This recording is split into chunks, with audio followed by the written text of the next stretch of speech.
마가의 다락방에서 120 성도들이 제자들과 함께 기도할 때 성령의 충만한 임재를 살펴봤습니다. 성령께서 다양한 모습으로다가 이제 기도하고 있었던 그 성도들에게 임하였을 때 방언을 비롯해서 또 환상을 비롯해서 여러 가지 신비한 어떤 황홀경들을 많이 경험을 했는데, 이제 그 황홀경들을 경험한 어떤 그 성령의 임재가 마치 이제 그 상황들 가운데서 성령의 임재를 직접 경험하지 않은 사람들은 저 사람들이 혹여라도 술에 잔뜩 취해서 저렇게 흥얼흥얼거린다든가 아니면 계속해서 혼잣말로 중얼중얼거린다든가 또 뭔가 이렇게 흥건하게 취해서 기분이 좋아갖고 저렇게 하는가 보다라고 오해할 수 있는 소지가 있었던 거예요. 그래서 오늘 말씀 가운데 보면 베드로가 뭐라고 얘기를 해주고 있느냐면은 그것이 아니라고 하는 얘기를 해주고 있는데, 그것은 2장 15절 보시면 때가 제3시니 너희 생각과 같이 이 사람들이 취한 것이 아니라 그렇게 얘기를 하고 있어요. 세상 가운데 우리나라 사람들이 술을 제일 잘 마신다고 합니다. 저녁에 그렇게 12시, 1시까지 포금을 하고 나서도 아침에 뭘 합니까? 해장술을 한다고 해요. 좀 특이한 어떤 나라와 전통이 있는 그런 나라가 우리나라인데, 아무튼 그 유대 사회에서는 오전 9시 이전에는 술을 마시지 않는다는 거예요. 그게 이제 어떤 전통과 간습 가운데 있어요. 근데 오늘 제3시라고 하는 것은 우리나라 시간으로 9시를 얘기합니다. 9시. 이 제3시 9시는 유대인들이 하나님 앞에 기도하는 시간인 거예요. 기도하는 시간이기 때문에 이 기도하는 시간 이전에는 몸을 정갈하게 준비를 하는 경건의 시간을 준비해야 되는 시간이기 때문에 술을 가급적이면 안 마시는 시간이 이 시간인 거예요. 그러니까 지금 베드로가 많은 사람들에게 이야기를 하고 있는 이 담대한 우리 하나님의 메시지를 전하는 이 시간이 오전 9시인데 성령의 놀라운 임재의 사건이 오전 9시 이전에 일어났다는 거예요. 근데 성령의 강력한 임재 속에서 많은 사람들이 황홀경에 도취되어 있고 황홀한 신비감에 빠져 있고 또 여러 가지 다양한 어떤 방언과 또 우리 하나님의 놀라운 또 은혜들을 경험을 하게 되는데, 이것이 술을 마셔서 술에 취한 광경이 아니라고 하는 얘기를 이야기를 해주고 있어요. 오늘 알다시피 사도 베드로는 어떤 사람입니까? 갈릴리 어부예요. 갈릴리 어부가 구약 성경의 말씀이 이렇고 저렇고 해서 이렇습니다라고 이렇게 이야기할 수 있는 그런 지식의 배경이 있는 사람이 아니죠, 그죠? 그런데 오늘 말씀 가운데 보면 요엘서에 나와 있는 성령의 임재에 대한 예언의 메시지를 담대하게 선포하고 있어요. 이 얘기는 뭔가요? 베드로가 성령을 받고 나서 새로운 사람이 됐다는 얘기예요. 성령을 받기 전에는 어떻게 했던가요? 예수님이 체포될 때 예수님을 모른다고 3번씩이나 부인했던 사람입니다. 그런데 성령의 충만한 임재의 사건 가운데 베드로는 이제 예수 그리스도를 담대하게 증거하는 사람, 새로운 사람으로 변화되었다라고 하는 얘기를 해주고 있어요. 더더구나 이 성령의 임재의 사건에 대해서 예전에 요엘 선지자가 성령이 사람들에게 임하면 어떠하게 된다라고 하는 얘기가 언급되었다라고 하는 얘기를 해주고 있어요. 2장 17절 말씀 한번 보여주실래요? 2장 17절, 18절 말씀 보여주시면 요엘 선지자를 통해서 하신 말씀을 사도 베드로가 인용하면서 이렇게 얘기를 합니다. 17절에 하나님이 말씀하시기를 말세에 내가 내 영을 모든 육체에 부어주리니 너희의 자녀들은 예언할 것이요 너희의 젊은이들은 환상을 보고 너희의 늙은 이들은 꿈을 꾸리라. 예언과 환상과 꿈을 꾼다라고 하는 얘기를 해주고 있어요. 근데 이것이 구약 성경에 보게 되면 특정한 사람들만 하나님의 영을 받아서 예언을 한다든가, 특정한 사람들만 하나님의 영을 받아서 꿈을 꾼다든가, 특정한 사람만 우리 하나님의 영을 받아서 환상을 보는 장면들을 우리가 알 수가 있어요. 그런데 이 신약의 시대를 넘어가게 되면 그렇게 제한되지 않는다는 거예요. 모든 사람, 예수 그리스도를 믿는 모든 사람들이 성령을 받는다는 얘기예요. 하나님의 영을 받는다는 얘기입니다. 그래서 모든 사람들이 환상을 경험할 수도 있고 예언을 경험할 수도 있고 또 꿈을 통해서 경험할 수도 있지만 단순하게 단선적으로 꿈과 환상과 예언을 얘기하는 것은 아닙니다.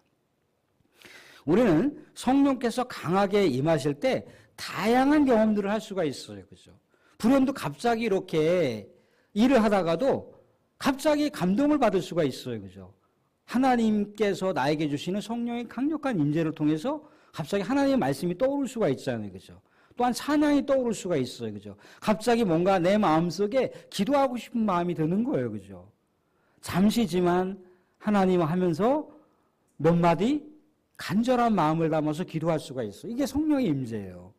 뭐 특별하게 어떤 우리 하나님께서 어떤 뭐 환상을 보여줘서 예언의 메시지를 보여줘서 어떤 꿈을 통해서 그렇게도 하실 수 있는 분이지만 그것이 아니라 우리가 일상생활 속에서 말씀을 묵상하다가도 그 말씀에 너무 내 마음에 감동이 되어서 내 심령이 변화되고 내 심령이 굉장히 내 그 마음의 여백을 꽉 채우는 경향이 있을 수 있다는 거예요. 또 내가 뭔가 특별한 예배의 자세라든가 어떤 우리가 경건한 어떤 삶의 자세가 아닌데도 불구하고 일상생활 속에서 성령께서 강하게 임하시면 내 마음이 하나님과 접속이 되는 거예요. 그래서 하나님을 경배하고 싶어요. 하나님을 높이고 싶어요.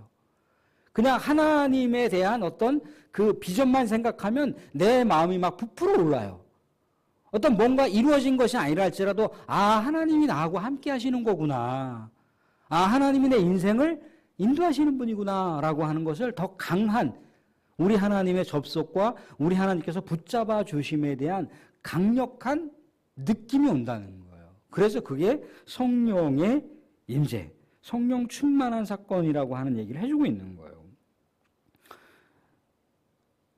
요엘에서 얘기하는 게 자녀들과 또 젊은이들과 늙은이들과 심지어 남종과 여종과 사회적인 어떤 신분 차별을 넘어선다는 얘기예요. 뭐가 임했을 때? 성령이 임했을 때. 성령이 임했을 때 특정한 대상들만 하나님의 메시지를 전하는 게 아니라 특정한 예언자들만 하나님의 메시지를 전하는 것이 아니라 하나님의 구약 성경의 말씀과 신약 성경의 말씀이 있잖아요. 그 신약 성경의 말씀을 깨닫게 되어서 내가 하나님의 말씀을 이렇게 붙들고 살아야지라고 하는 삶의 결단을 성령께서 강하게 깨닫게 해주신다는 거예요.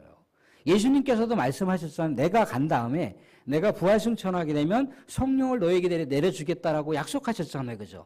제자들이 성령의 임재의 사건을 경험한다는 건 뭡니까? 하나님의 진리의 말씀을 깨닫게 된다는 거예요. 예수 그리스도께서 가르쳐 주신 말씀을 어떻게 살아야 될지를 안다는 거예요. 심지어 순교의 상황이 온다 할지라도 담대하게 복음을 증거할 수 있는 기백을 성령께서 주신다는 거예요. 그것을 제자들이 알았다는 겁니다. 베드로가 그래서 오늘 2장 17절 말씀 다시 보시면 하나님의 말씀이 뭐라고 합니까? 말세에 내가 내 영을 모든 육체에 부어주리니. 모든 육체. 특정한 구별되어 있는 대상들에게만 주어진다는 것이 아니에요. 예수 그리스도를 믿는 모든 자들에게 성령을 주신다라고 하는 얘기를 해주고 있습니다. 이게 성령의 놀라운 임재의 사건이에요. 그래서 이 오순절 성령의 강력한 임재의 사건을 통해서 우리가 하나 알 수 있는 것은 뭐냐면 이제는 열방을 넘어서는 거예요. 이제 나라와 민족을 넘어서는 거예요. 유대인들은요, 이방인들은 다 하나님의 저주받은 죄인들이라고 생각을 했어요. 이방인들은 다 하나님의 악인들이라고, 하나님의 심판을 받는 악인들이라 생각을 했어요. 근데 그 악인들을 향해서 깨어있는 예수 그리스도를 믿는 사람들이 성령 충만하게 복음을 전하는 거예요. 지난번에도 말씀드렸지만 예수 그리스도는 이단자로다가 유대교회에서는 아예 그렇게 낙인을 찍었어요. 이단을 전하는 거예요. 예수 그리스도는요, 유대교에서 저주받아서 죽은 죽음이에요. 나무에 달려서 사람이 죽으면 그게 하나님께 저주받은 죽음이라고 하는 거예요. 이미 로마 법정, 최고 법정, 로마의 반역자로다가 예수 그리스도께서 십자가에 처형당해서 가장 수치스럽고 가장 부끄러운 죄의 형벌 가운데 예수가 그렇게 처형당했단 말이죠. 근데 그 예수가 신이라고, 그 예수가 너희들을 구원한다라고 세상 가운데 증거한다라고 했을 때 이 증거하는 사람들을 세상 사람들은 뭐라고 보겠습니까? 미친 사람이라고 얘기할 거 아니에요. 그죠? 근데 이것이 가능하게 되는 것이 무엇입니까? 성령의 강력한 임재 속에서 가능한 거예요. 사랑하는 여러분들, 우리가 가장 가까운 내 동생, 내 형, 내 누나들을 믿지 않는 그분들에게 아무리 복음을 전해보세요. 때가 안 되면 받아들이질 않아요. 아무리 우리가 노력을 하고 아무리 선행을 하고 아무리 그 사람에게 잘해준다 할지라도 그 사람의 마음문이 성령께서 열어주시지 않으면 열리지가 않아요. 오히려 그것 때문에 마음에 이렇게 뭔가 부담감이 생기거나 그것 때문에 오히려 또 뭐 그 어떤 대상들에 대해서 더 이상 관계하고 싶지 않은 그런 마음까지도 우리가 든단 말이죠. 그죠? 그런데 이것이 다 성령께서 강하게 임하셔야만 가능하다는 거예요.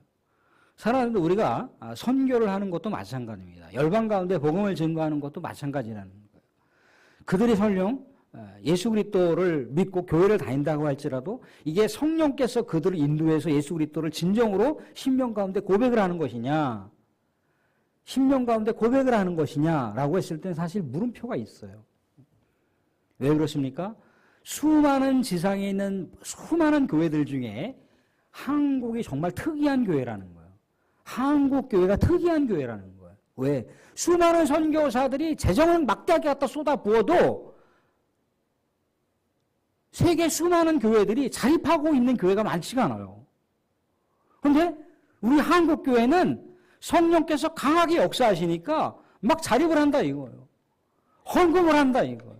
하나님께 감사 헌금을 하고 목적 헌금을 한다 이거예요. 교회 공동체가 서로 결속이 되어서 우리 하나님의 나라와 대업을 위해서 우리가 살아가야 되지 않겠냐 하면서 선교사들을 파송하고 선교사들에게까지도 후원금을 보내는 교회가 수많은 세계교회 가운데 드물다는 거예요. 한국교회를 축복해 주신 것이고 한국교회를 성령께서 사용하신다는 거예요.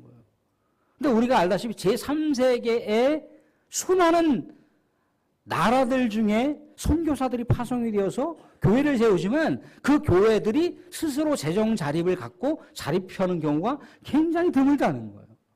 한 걸음 더 나아가 그 교회들이 또 다른 교회, 또 다른 이방의 또 다른 세계 가운데서 교회를 세울 때 선교 헌금을 내겠습니까? 쉽지 않다는 거예요. 이게 성령께서 우리나라를 우리 대한민국의 한국교회를 대한민국의 한국교회 성도를 얼마나 축복해 주시고 얼마나 사랑해 주셨고 얼마나 강력하게 사용하셨는지에 대한 그 동력을 우리가 생각해 볼 수가 있다는 거예요. 성령의 권능이 너에게 임하시면 너희가 권능을 받아서 온 유대와 예루살렘과 사마리아 땅끝까지 이르러 복음의 증인이 되라. 이게 성령의 역사가 이렇다는 거예요. 성령의 역사가 이렇다는 거예요. 성령의 역사가 내가 복음을 전하지 않으면 내 심령이 정말 불붙듯이 일어나서 감당할 수가 없는 거예요. 이게 성령의 역사라는 거예요. 그래서 오늘 말씀 가운데도 보면 뭐라고 얘기합니까? 이렇게 성령께서 강하게 역사할 때 예수 그리스도의 이름을 부르는 자는 구원을 받는다고 얘기하고 있습니다. 누구든지 주의 이름을 부르는 자는 구원을 받으리라. 전제가 누구든지 예수 그리스도의 이름을 부르는 자는 구원을 받으리란데 여기서 중요한 게 있어요. 여기에 있는 좀 어려운 표현이긴 하지만 이 내용들이 중간태로 다 기록이 되어 있는데 중간태로 기록이 되어 있다라고 한 얘기 뭐냐면 주체가 사람이 아니라는 얘기예요. 사람이 어떤 행위를 통해서 복음을 전하기도 하고 사람이 어떤 선행을 통해서 그 사람의 마음을 흡족하게 해드리거나 그 사람의 마음을 부드럽게 할지 몰라도 그 사람이 구원을 받을 수 있는 것은 누구의 결정이 있다는 거예요? 하나님의 결정이 있다는 거예요. 성령의 결정이 있다는 거예요. 그래서 우리가 수많은 사람들을 만나고 예수 믿으세요, 예수 믿으세요, 교회 다니세요, 교회 다니면 우리 하나님 놀라운 축복이 임할 것입니다. 교회가 구원의 기관입니다. 꼭 교회 나오세요. 같이 우리 하나님 예배드리고 같이 하나님 백성이 되었으면 좋겠습니다. 라고 해서 그 영혼이 설령 교회를 온다 할지라도 그 영혼 심령 가운데 예수를 믿는지 안 믿는지 모르는 거예요. 예수 그리스도를 진짜 믿는 것은 그 결정권이 누구에게 있다고요? 하나님께 있는 거예요. 예수님이 그렇잖아요. 그죠? 뭐라고 했습니까? 누구든지 아버지께서 허락하시지 않으면 아버지 하나님께서 그렇게 허락하시지 않으면 그 어떤 누구라도 내게 올 수 없다라고 그렇게 예수님께서 말씀하시고 있어요. 오늘 말씀 가운데 얘기했어요. 누구든지 주의 이름을 부르는 자는 구원을 받으리라. 그냥 액면 그대로 예수 그리스도의 이름을 부르면 구원을 받는다라고 할 수가 있지만은 아까 말씀드린 대로다가 이렇게 예수 그리스도의 이름을 부르면 구원을 받는다고 했을 때 이 주체가 누구라고요? 물론 사람이 그렇게 예수 그리스도의 이름을 부를 수 있지만 그 예수 그리스도의 이름을 불렀다 할지라도 구원을 결정하시는 분은 누구라고요? 하나님이라고요. 성령 하나님이라고요. 거참 분명한 것은 뭡니까? 우리 하나님께서 누구를 선택하셨는지, 누구를 예정하셨는지 알 길이 없는 거예요.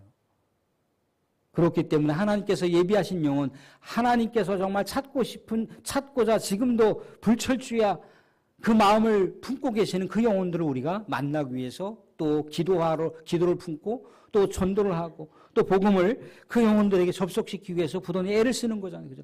우리가 애를 쓰지만 애를 쓰는 그 과정 속에서도 최종 결정권자는 하나님이라고 하는 것을 말씀 가운데 보여주고 있습니다. 사랑하는 성도님들, 그렇지만 분명한 것은 우리가 사모할 때, 저는 우리 구약 성경에 모세가 정말 이스라엘 백성들을 하나님께 다 버린다고 하실 때 하나님 그렇게 하지 마세요. 그 백성들도 하나님께서 마음속으로 품으셨던 백성이잖아요. 버리지 마세요. 차라리 저를 버리시고 그 백성들을 선택해 주세요. 심지어 바울도 그랬잖아요. 그죠? 내 굴욕지친이 정말 하나님께로부터 멸망당해서 구원받지 못한다면 차라리 내가 죽어도 좋다 얘기하잖아요. 그죠? 내가 우리 하나님께 구원받지 않아도 좋으니까 제발 하나님 내 민족, 내 사랑하는 형제 자매들을 구원시켜 주세요라고 우리 하나님께 기도하는 장면을 볼 수가 있잖아요. 그죠?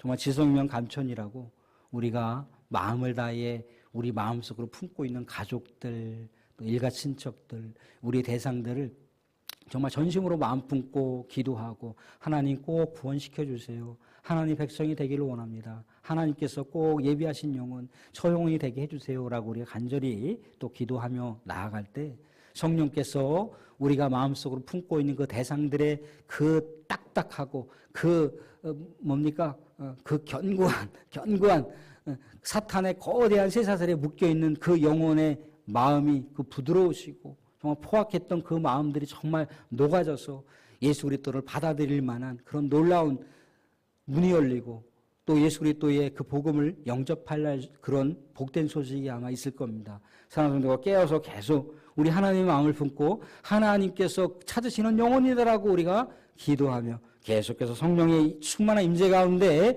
그 영혼들을 찾아가실 수 있는 놀라운 은혜가 저와 여러분 가운데 있어지기를 주님의 이름으로 축원드립니다. 아멘.